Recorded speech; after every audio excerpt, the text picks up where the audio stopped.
Blakey didn't answer, weighing the strong possibility that he might die if he entered that basement where three shapes awaited.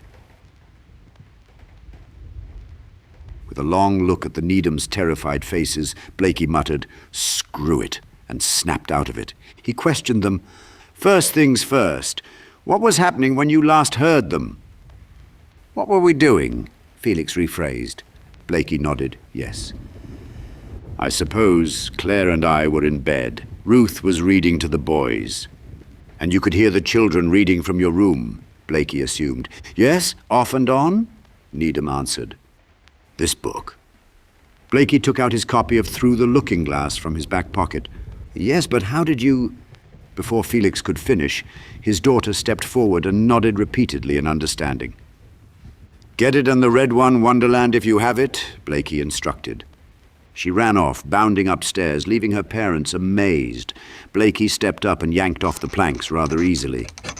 "I'd say nail it back up once I'm in, just in case." This didn't help ease the Needhams' fear. "Do you know?" Felix asked, and his wife finished the question, "Are they after the children?" Her frightened tone freshly soured his empty stomach. He just nodded, "Yes." That acknowledgement made Claire cover her mouth again and tears well up. Blakey set his club down against the wall to stretch out his back and neck, which objected strongly. He found his heart racing faster than normal and took a couple cleansing breaths as if he were tasked with jumping off a 100-foot cliff. The Needhams watched, not knowing the display wasn't Blakey's usual process, just self-doubt. Blakey retrieved the club, flexing his wrist with a few swivels. He then opened the door, a crack at first, then fully. It was pitch black within 5 feet. He reached for the light switch on the edge of the dark. After a couple of impotent flips, he returned to Felix, who explained, "Sorry, yeah, something's wrong with the lights down there." Blakey replied plainly, "Sometimes they do that." The daughter suddenly returned with the books and offered, "There's another switch at the bottom of the stairs. Maybe that works." "Thanks." Blakey removed a small flashlight from his pocket and flipped it on. Ruth presented the books to Blakey, but he waved them away. "Hold 'em for me. But do me a favor, don't open them while I'm down there." This prompted Ruth to hold the books as if they were suddenly very heavy. Blakey stepped to the top of the stairs and closed the door behind him. Felix promptly began boarding the basement door up, while Ruth carefully set the books down on the coffee table, away from everyone else. Inside the stairwell, Blakey waited at the top of the stairs for Felix to finish boarding it back up. He shined the flashlight to the bottom. There was nothing but the opposing white cinder block wall and the stairwell openings on either side. Unfortunately, it was a good 40 feet down, and the sliver of light from under the door did little except illuminate the top step. Felix finished hammering, so Blakey tested the silence. "Snicker-snack, you fuckers." He kept the light trained on the bottom of the stairs, not really wanting a response, but an indication of which side of the basement they were hiding on. There was no noise, so he slowly began his descent. Halfway down, the flashlight flickered. He smacked it against his thigh. It played with him for a moment, but when he hit it a little too hard, the head popped off, sending the batteries down the stairs with surprising volume. "Shit!" He pocketed the remains and got out his phone. It offered wider but weaker illumination, so he moved slower down the last stretch of steps.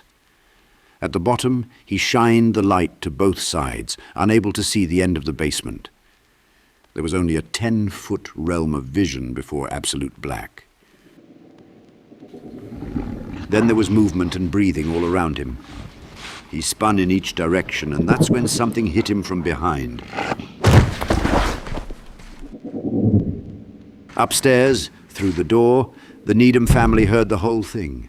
Shelves of sports and camping gear collapsed. A freezer of food toppled.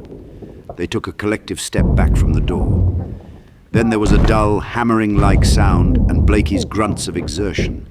It escalated to a violent, angry din, punctuated with a final, horrible wail. They hoped it was not Blakey, but who else could it be? Then there was complete silence. The Needhams shared a new look of concern. When Blakey's scream of pain broke the silence, they backed into the living room with Felix stepping between his family and the path of the door.